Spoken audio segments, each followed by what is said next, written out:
Au nom du Père et du Fils et du Saint-Esprit. Amen. Le Seigneur soit avec vous. Mes frères, mes sœurs, ce dimanche, nous célébrons la solennité du Sacré-Cœur de Jésus.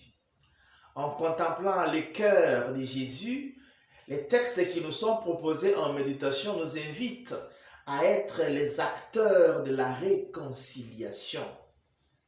Dans la première lecture tirée du livre du prophète Ézéchiel, au chapitre 34, versets 11 à 16, Dieu annonce son initiative d'aller à la recherche des brebis perdues.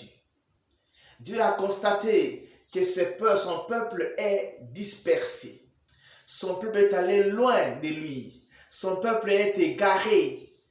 Le Seigneur dit qu'il ira à la recherche de ses brebis et il veillera sur ses brebis.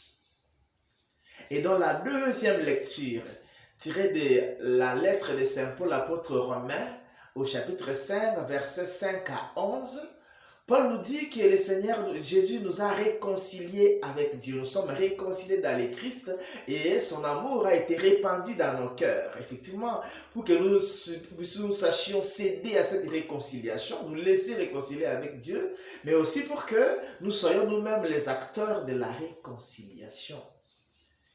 Et dans la lecture de l'évangile tirée de Luc 15, 3 à 7, l'une des paraboles de miséricorde qui occupe ces chapitres, le Seigneur dit qu'il est de la joie au ciel pour un pécheur qui s'est converti. C'est-à-dire que le Seigneur prend toujours l'initiative d'aller laisser les 99 brebis sur la montagne et aller à la recherche d'une seule brebis perdue. Une seule brebis perdue vaut la peine d'être toujours recherchée.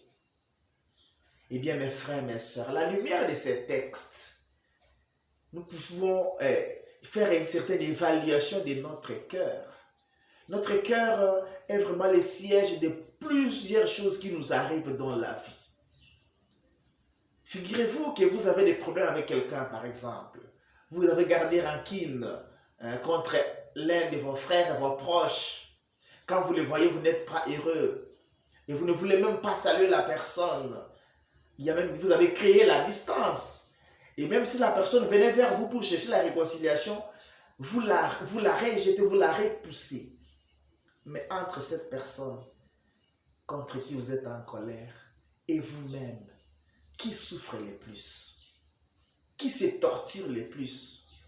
Vous voyez comment la colère, la division nous détruit de l'intérieur.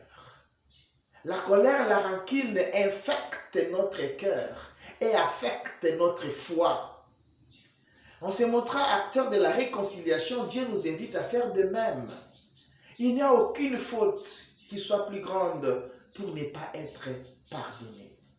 Le Seigneur nous a toujours pardonné. Faisons de même. Soyons les acteurs de la réconciliation. Peut-être que dans notre cercle, notre rayon d'amour, on peut avoir un rayon d'amour, un cercle de fraternité. Nous avons exclu certaines personnes.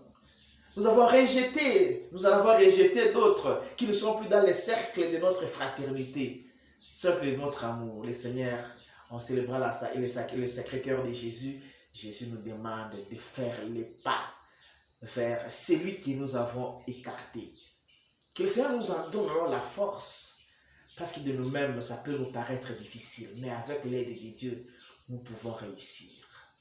Que le Seigneur nous aide donc à faire un nettoyage et un toilettage du cœur. Notre cœur est pollué ou spolié par des mauvaises choses, par la colère, la rancune, la jalousie et beaucoup d'autres choses qui détruisent notre cœur et notre vie. Que le Seigneur nous aide à faire un toilettage du cœur. Que le Seigneur nous aide à désinfecter notre cœur pour que nous puissions être les acteurs de la réconciliation et du pardon et ainsi ressembler à notre Seigneur Jésus-Christ dont nous fêtons le cœur en ces jours. Bon dimanche à toutes et à tous. Que Dieu Tout-Puissant vous bénisse, le Père, le Fils et le Saint-Esprit. Amen.